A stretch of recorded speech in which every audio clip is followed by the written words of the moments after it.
Ang kwentong Velvet Hush. Nakakapagod na. Araw-araw parang palit-ulit lang laban. Ang dami kong inisip, ang dami kong pasan, pero wala akong makitang sagot. Ay, gusto ko na lang huminga ng malalim at kalimutan lahat.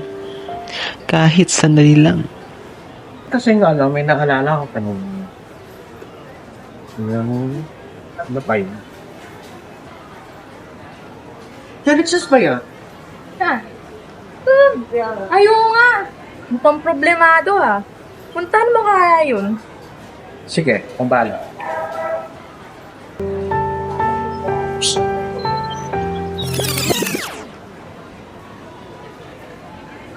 Musta? Aha! Tulad ko na. Mag-inom tayo ng wine. Ano? Tara?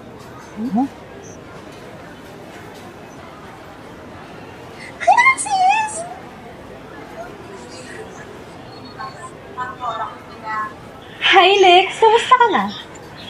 Sige natin. Kaya nga aayain natin mag-shot ng wine. Halata naman kaya. Ano? Punta tayo sa favorite place natin? Ano? Tara? Tara.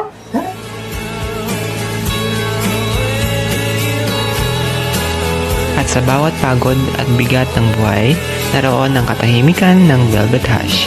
Isang sandaling pahinga, isang lagok ng lakas, at muling sisikat ang bukas.